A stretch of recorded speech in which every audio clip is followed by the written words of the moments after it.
Running Sentences presents A Ball and a Chain, Part 4. Relationships. Louis and Ava deal with the secrets that they're holding on to as they find their lives spiraling out of control. This is a work of fiction. Any names, characters, businesses, events, and situations within this story are products of the author's imagination. Any resemblance to real people, real situation, real events and/or situations, characters, and etc. is purely coincidental. This story is narrated and written by Michael Hunnery. Copyright 2023, Michael Hunnery. All rights reserved. After having seen Louis disappear towards the neighbor's house, Ava had waited not far from the window for his return, watching carefully. She expected to hear noises downstairs, announcing that he had come back in, but it remained eerily quiet for her liking. If that fool actually gets tangled up with that woman, then the only answer will be divorce. And what was all that mysterious "I can't tell you about our potential partner" bullshit? What does he take me for? She moved about her bathroom and near to the door which supplied a small peek at the window and out below. There was not much to see, though. Maybe I could get in contact with my ex. Two people can play the affairs game if that's what he wants to do. But why would he? It's his money that's at risk, isn't it?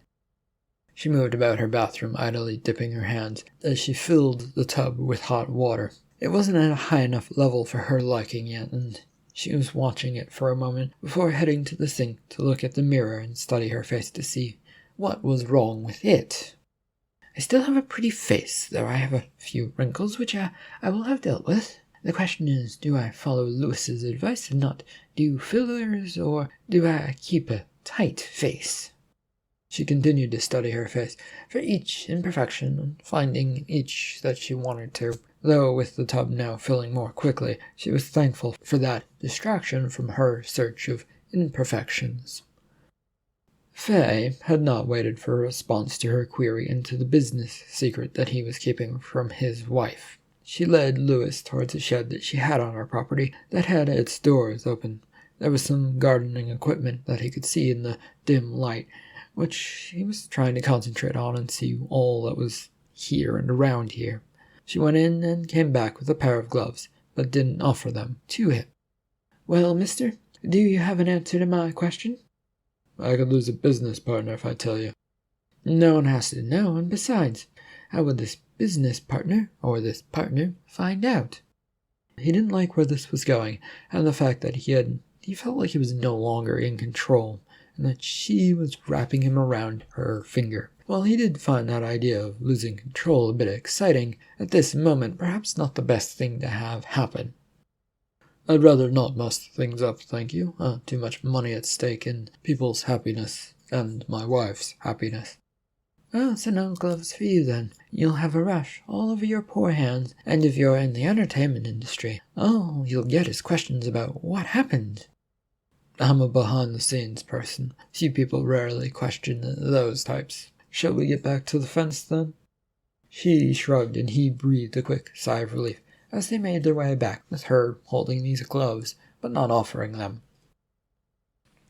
Having found and covered all of her flaws that she had spotted on her face, after a long, strenuous battle with the mirror after her bath, Ava went downstairs to the kitchen.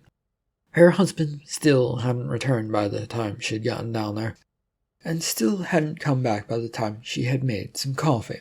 Ava glowered at the doorway, sipping at the coffee that she'd made, when the door finally did open, and he strolled in with red, bright hands. "Oh, hello. I didn't expect you to be up."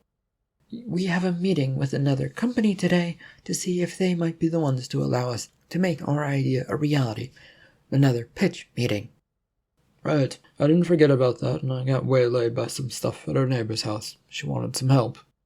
"What did that woman want exactly, and why are your hands red?" He held them up with a grimace. She wanted help with some poisonous vines, and they did that to my hands." "You expect me to believe that?" His attention had turned to his hands, which he was idly rubbing and trying to get the itch out of. but not scratching it. Do we have any cream in this house that would, help ease an itchiness? Why would I know the answer to that? You're the one who bought this place, and stuffed me inside and put everything in here. She took another sip of her coffee as she moved off. We should leave soon, though, so do deal with that problem you have. I don't really believe your answer either, though. The afternoon would find them in the latest studio company lobby, one of the big corporations that could potentially air their show. Lewis had found some cream which did a little to ease the itchiness, and then a pair of gloves which were making his hands uncomfortably sweaty as he was wearing them to hide his hand. They were approached by a tall, lean-looking woman who was all business and didn't seem like the type of person to approve of any new shows. "Hello, I take it you're Lewis and Eva?" They both rose from their seats and offered their hands to shake. "Yes, thank you for seeing us." She took his hand, studying that it was gloved, and raised an eyebrow at that. "You have a concept you wish to pitch to the studio, I understand?" "Yes, we are looking to make a talk show that would star me as the headliner." This earned them another look as the woman appraised their appearance. "I'm not sure about that concept, but, I suppose I have been told to listen to more ideas lately. My name is Carol Osiris, and I'm the manager for all new shows of the network, and especially the ones that get pitched to me. But I'm sure you already were aware of that, since you set up this tete-a-tete." "Yes, very aware.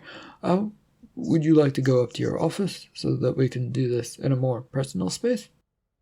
She looked him over, once again staring at his gloved hands, and then shook her head no.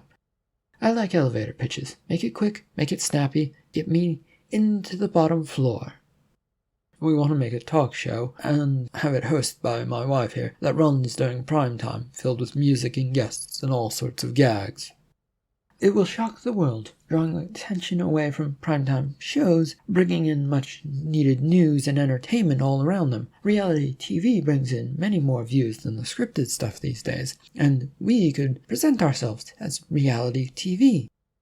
Exactly. A low-cost, actually scripted show, but not scripted, you know. We don't want the masses to exactly know, but they'll know and they'll love it because it's fed to them as unscripted." The doubt and indifference that were on Carol's face faded a bit as she thought about all of this.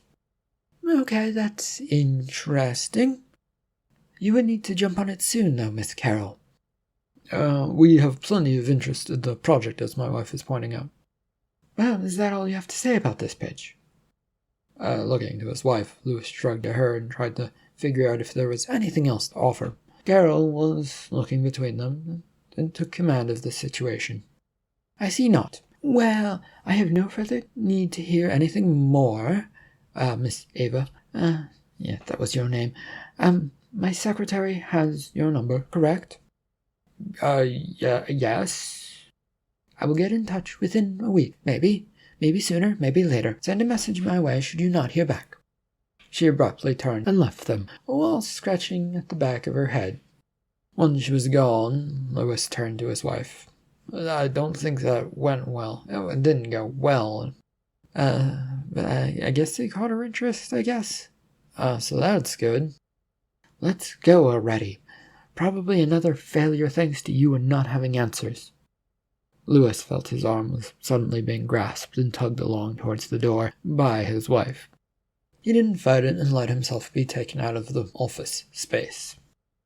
And just outside in the car park, their little walk came to an abrupt stop as Ava turned to Lewis. There was so much she wanted to yell at him for, all of his stupidity and inability to just communicate anything with her or anyone, really. "I need the car as I am going to visit some people to see if I can actually make this show happen. Are you all right catching a cab of some sort?" He looked confused and surprised. Good. I'll be back probably late tonight, after midnight perhaps, maybe later, depending on things." She was already walking away, throwing an occasional glance over her shoulder as she went towards their car. He seemed to be lost in thought and confused by the whole thing, which was good since it let her escape without any further questions. Louis would make his way to his office. It didn't actually require a cab ride to get there. It was one of the few times he'd ever not needed to take a car in this sprawling, laid-out city, which was laid out in such a way that made cars inevitable and required to use. Still, in that short time, he was at the door to his associate Daphne's office, and not knocking, once again entered. She looked up as he came in with a polite wave. "Anything going on in here?" "You mean?" He nodded as she pointed down, but she smiled, standing up, showing, in fact, that there was nothing happening downstairs. "Oh, good. Do you have a moment to talk about money?" "I already gave you a hint about how to get some." "Yes, and I ran into some with strings attached if I were to try and get it." She'd sat back down and signaled that he too should sit and get comfy. "All money comes with such problems. You should know this by now. I really do wonder why the big guns thought you were such a great hire when you came aboard." Wincing at the comment, he tried to move about in his seat. How often he'd asked that of himself and tried to figure out why he was here. He was known for bringing in money to the venture capitalist firm, but it felt like he'd sent out more than he'd brought in. A grand mystery, yeah. But this one is about keeping secrets from business partners, potentially. For here at the firm, or side project, should I add? It's the side project one that could lead to money being brought in here, which is what everyone wants, right? He was offering a weak grin to try and show that it was a good thing. He was a good person. He was doing his job. "Oh, you're playing both sides then. How fun. Well, what is it you want to talk about, secrecy-wise?" "Is it fine to keep secrets from partners?" "Well," she sat back in her chair, "only if you can get away with it. Rarely does anyone get away with it, but everyone does try. Just go for it unless it involves me. It probably doesn't, though, does it? You wouldn't come talking to me and admit such things to my face. But maybe you did. Maybe you're braver than I thought, and I've seen riskier things attempted, so which is it?" "It does not involve you, and I can run down things vaguely, if you'd like, and I can keep my promise to my potential partner." She nodded, and he sat down across from her, getting ready to go over the vagueness of details that would tell the story of what was going on. Ava was wandering about a dingy apartment living room area of Anthony's place. It was dirty and ill taken care of, with bottles and old things like pizza boxes all about. She curled her lip at the sight, regretting coming here as she waited for Anthony to reappear. He had let her in dressed in sweats, and upon seeing her had just dashed off, leaving her alone. He returned but a moment later, now in fancier clothes, mostly nice slacks and a button-up shirt that was actually unbuttoned so that he could reveal his toned abs. "Why, I didn't expect you to come crawling back to me so soon. Is something the matter with your love life?" "Can it, Anthony? I'm only here to discuss business about the studio. They called me, by the way. What happened to waiting for things to develop?" He smiled and sashayed his way over to her so that he could be close. And to keep up with appearances of not being sickened by him, Ava put forward her best fake smile, while taking a step back to keep some room between them. "We can't wait around for things to happen. Have you been out of the industry that long? Everyone knows you need to act before things are settled, since time is money, and once everyone knows you have a deal, they know what to charge you for what you're doing." And keeping up the smile, she nodded along, trying not to feel grossed out by everything, including Anthony, around her. "You should have told me first, though." No time to. Besides, I sort of did, and I want to make things happen, so are we going to make this show go forward?" "Why do you want that? This is what I need to know before we do anything with you." "Money. It's simple. Money, money, money, and of course, it lets me be near you. How I have missed being around someone so lovely and poisonous at the same time. Makes the blood flow and boil. And through all of this, your only thought is how you're going to get me into bed, isn't it? There was a cheeky grin from him as he got a bit closer and reached out her chin with his hand. She let him do this, since it would get her what she was after.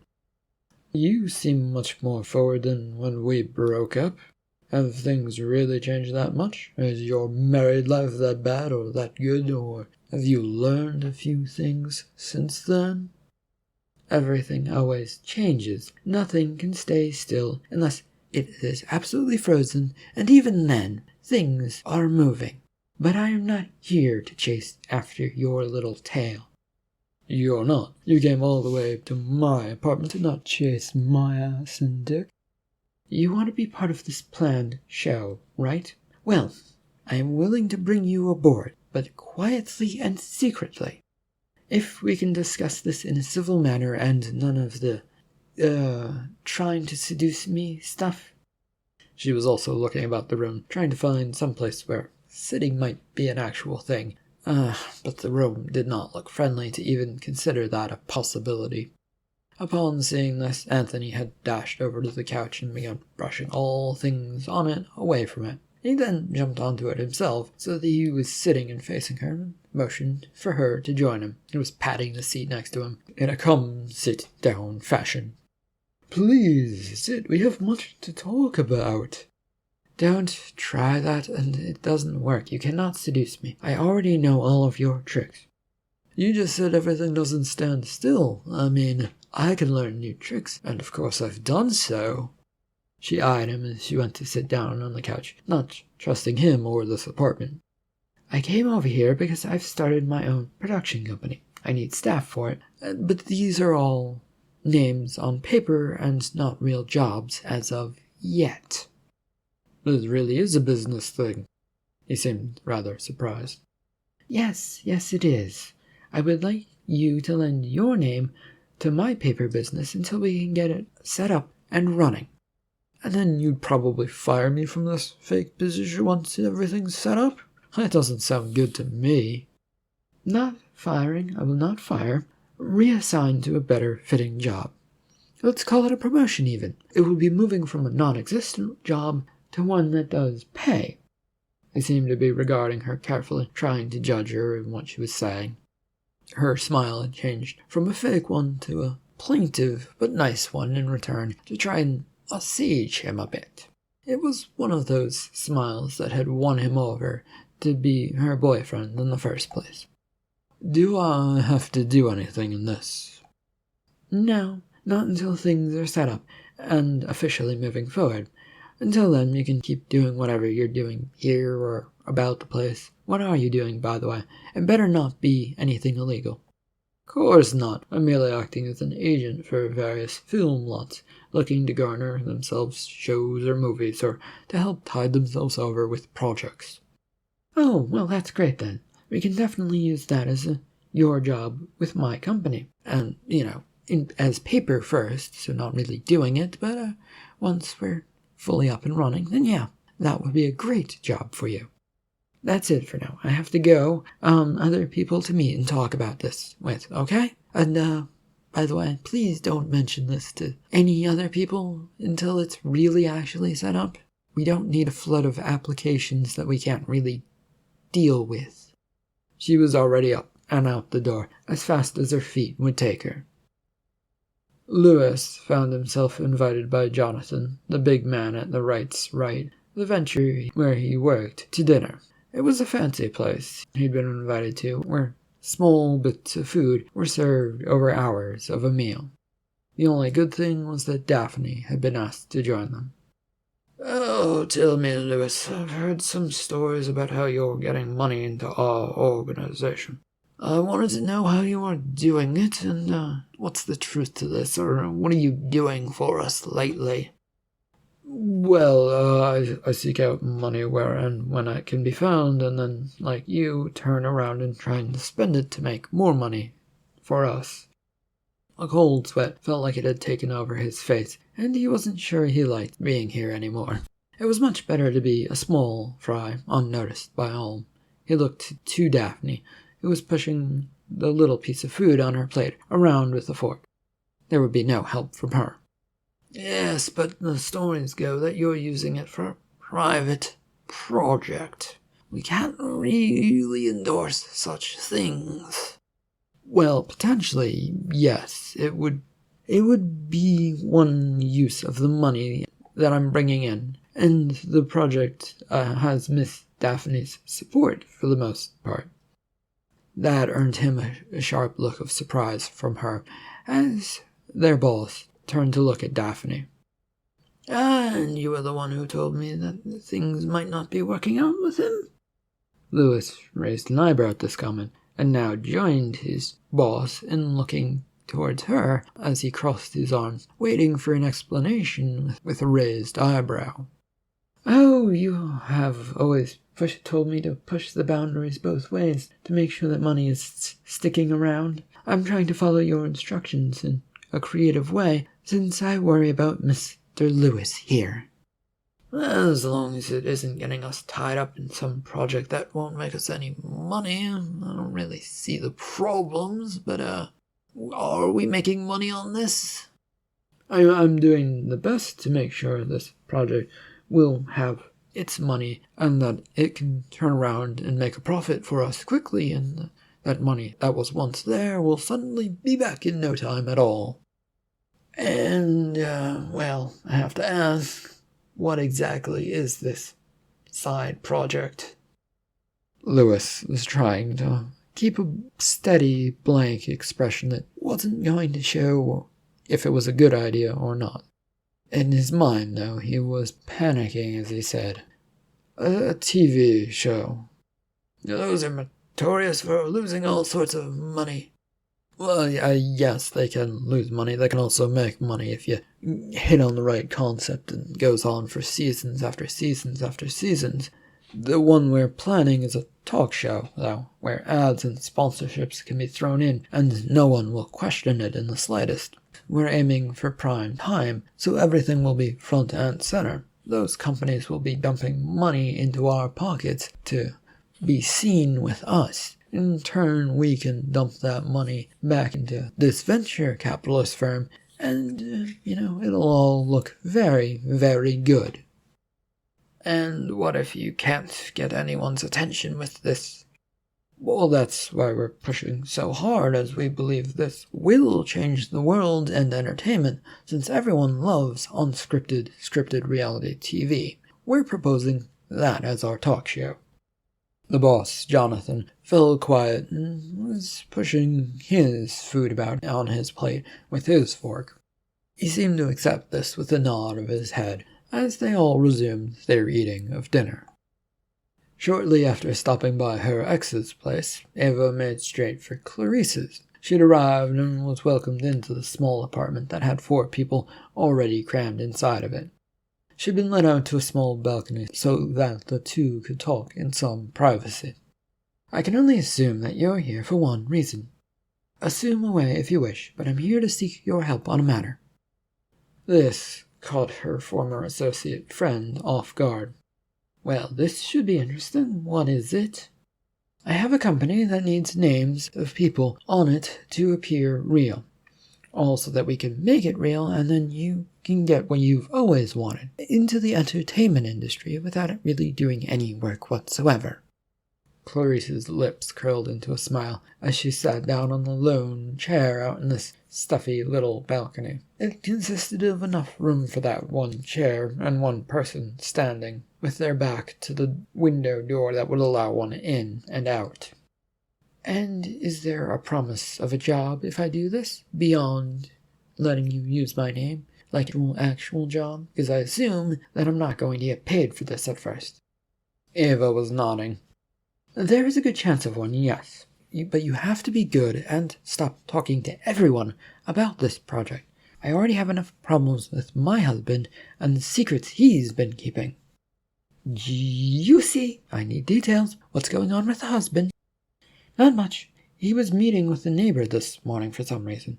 She's some sort of hot-looking woman I never met before, but I don't know why his eyes would ever wander away from me. That's not juicy. Men's eyes wander all the time. Some women's eyes, I do too. But, what's the secret, though? That's the part that's juicy. Her former friend had scrambled up to be by her side, hands grabbing at her arm, eyes dazzled at this potential secret news. I don't know what the secret is. What do you mean you don't know? How can you not know? There is a secret, and you know that it is one, but you don't know it? Come on! Well, yes, he told me he had a secret business deal, per the request of the individual or something like that. Oh, business? Not relationships? Not affairs? Oh, so boring. Arms now let go, Clarice slid back into the chair while Ava tried to figure out something to do with her hands. She really wasn't made for this kind of stress, and her former friend, had sort of hit that button in her mind. The bleak parking lot now before her and the rows of other similar apartment buildings were all that she could see, and just the drabness and the thought of her husband having an affair just didn't feel right, and it was making her stressed. Yes, but what if it is something bad? Oh, it probably is, and it will be found out soon enough. Then you can use it against him. But if it isn't a secret love affair, then it's pretty boring stuff, unless it has to do with that neighbor. Do you think it does? Ava looked at her former friend, confused and still trying to process all that was going on in her mind. When did this talk of secrets begin, by the way? And when was that neighbor really a thing that you noticed? It started yesterday when he came home, and this morning is when the whole neighbor thing seemed to go down. There was a small grin appearing on Clarice's face, and the twinkle in her eye, this mischievousness in all things came back to her. Uh-oh. Ava was trying her best to keep up, but it felt like she was being led along past that uh-oh. Well, it didn't really help. What is it? Sounds linked to me, especially if money is involved. Things are about to get dicey for you. I'd watch your back. A surprise looked across Ava's face as she tried to figure out why this was said to her. Watch her back? What for? Lewis wasn't much of a threat, even to insects. Okay, Clarice. I see you don't believe me. I don't trust you, no, so I don't believe you. It's hard to believe a person who ratted me out to the cops when she was the one guilty of drunk driving. It was your car. And now I'm barely allowed to drive, thanks to that. Oh, calm down. It was a one-time thing, and it didn't affect you much. I only told you to watch your back because he's your husband, I should point out, is probably after your money. You think he knows about all of my money? The mischievous look hadn't left Clarice's face, and even seemed to grow a bit brighter. She was up next to her old former friend in a second, giving her a gentle pat on the arm of reassurance. Everyone knows you have money. How else could you survive while not even being in made-for-TV movies? Shit, what do I do? That money is mine and it needs to remain out of his touch, since I need it for my projects and things. Like your old habits. Yes. We happen to have some stuff here if you need to pick me up. Or did you stop doing that? Ava looked about to see if anyone was listening in on their conversation. The parking lot below was empty, along with the sidewalk, and the balconies around in the area all seemed to be empty. The door behind her in the apartment was also closed. Listen, don't tell anyone anything about what's going on that we're doing, right? Don't worry about any of that. Not about the production or a little drug fun. I can keep a good secret as well as anyone can. Ava was shaking her head. She didn't really believe that. She really didn't feel like things were going all that well. Well, What kind of stuff is this that you have? Low grade and cut hard to make up for it. The ride it gives one is quite an adventure. You don't know what is up or down, unlike the high grade material. Or maybe it is all in the imagination. It's hard to tell with this stuff. Want to try it out? Ava looked hesitant and then nodded, and she moved to open the door with Clarice pushing her hurriedly along. Louis got back home and tiredly didn't even bother to pull the car into the garage. There was a lot going on in his mind, and well, it might rain, which would clear off some of the dust on the vehicle. Though he couldn't recall where he'd heard that news, since a look at the sky showed lots of twinkling stars and little else. Neighbor! Fearing what he was about to see, Louis turned towards the fence that would separate his lawn from that of Faye's. And when he looked over there, all he could see was her head above the fence and a friendly waving hand. Hi. Do you have time to do something to help me out? With what, and are you dressed?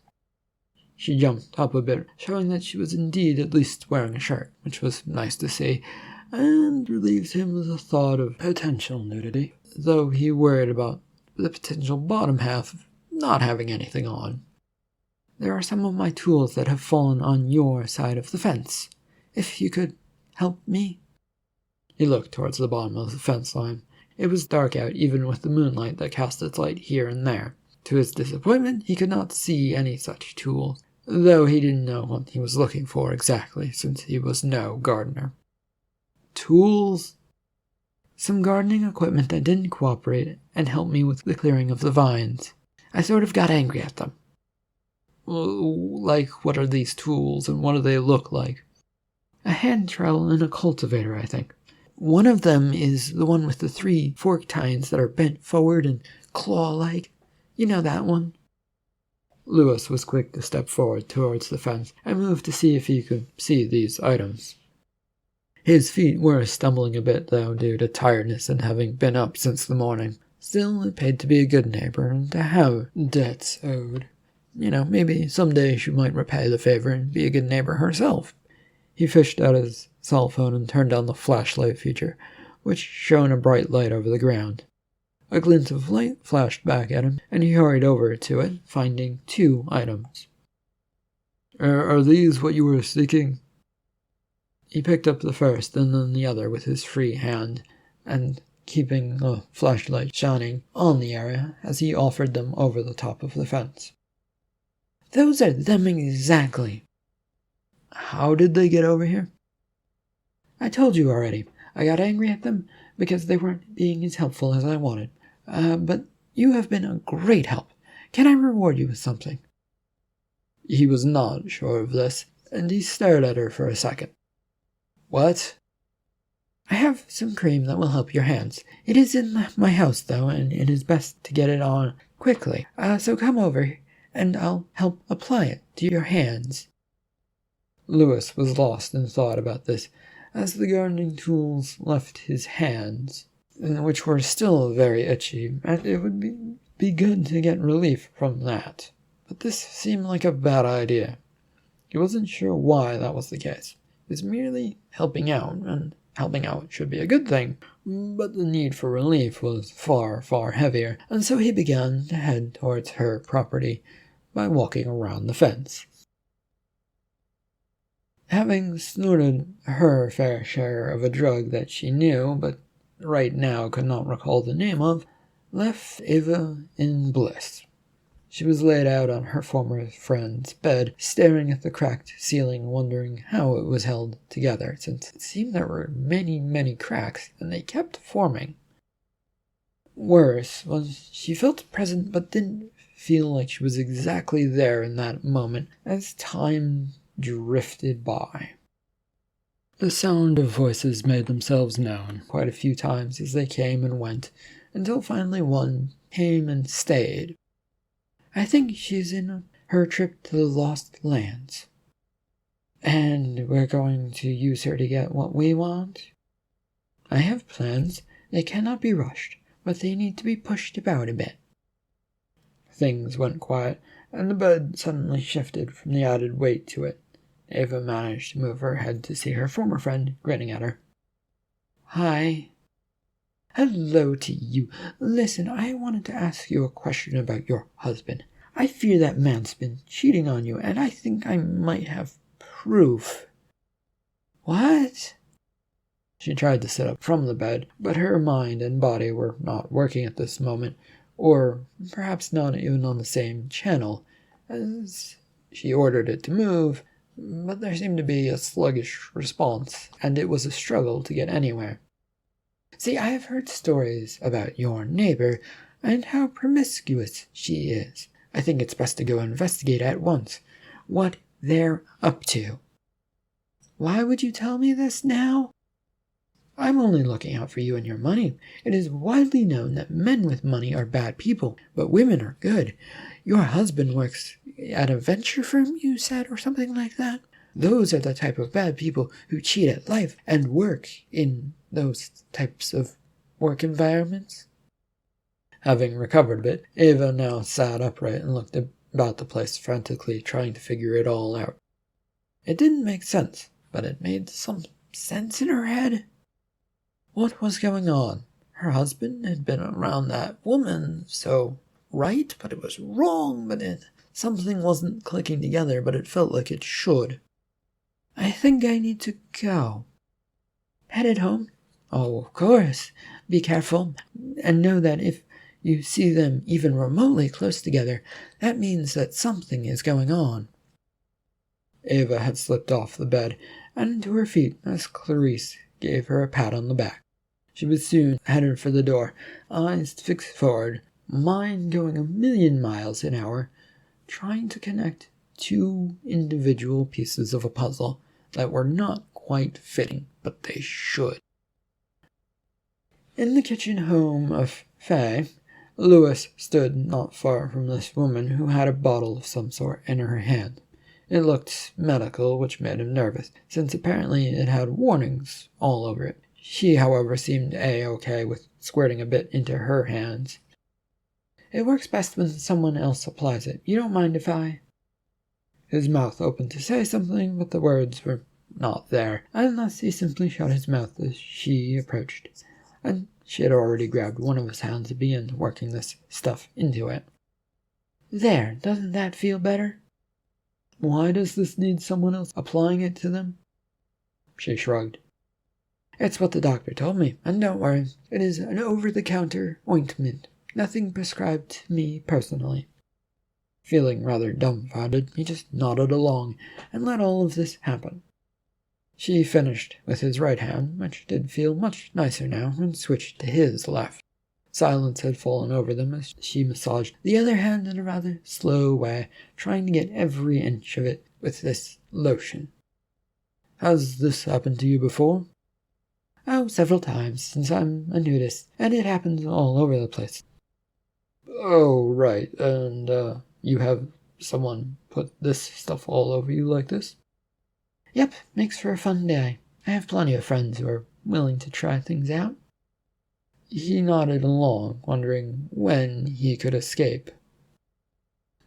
Wide-eyed and unable to think straight, Ava had driven home, rather slowly, but got there in the end. Her brain, on the other hand, felt like it had gotten home 2 hours ago, and was now waiting for her to show up. When she got out of her car, she found her mind eagerly yelling about an empty-looking house, and that Lewis's car was parked out in front of the garage. He never did such things.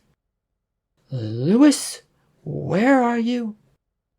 She called out, not expecting anything since she was outside, but still wanted to say something. Ava began to move slowly towards the house, feeling like everything was slightly off and her body was not quite cooperating. It was dark on both levels of the home, which was unusual since Lewis always managed to leave some light on at some point on some room. There was, however, a slight flicker of light heavily coming from next door, and she found herself walking towards her neighbor's place. "I'm going to catch him in the act, aren't I? Oh, what a fool you will play me for." Pace she was walking increased to a fast trot, and then a sprint to get around the fence. Ava was looking about for anything to use that might help her out in this moment, but so far nothing came into sight. The floodlight lit the driveway of Faye's home above their garage as Lewis stepped out onto the driveway, looking at his wrinkly hands that had spent a day sweating and now sort of felt comfortable. They certainly had been taken care of, though it was hard to see them in such a state. Faye was a few steps behind him, saying something as he glanced up to see a figure approaching them. He wasn't sure. It looked more like a shadow of a thing. "Who is that?" I don't know. Do you generally have people visiting you at this hour?" Faye and Lewis were now standing side by side, as Ava, with bloodshot wide eyes, rambled towards them, muttering incomprehensible words. End of Part 4 of A Ball and a Chain. Thank you for listening.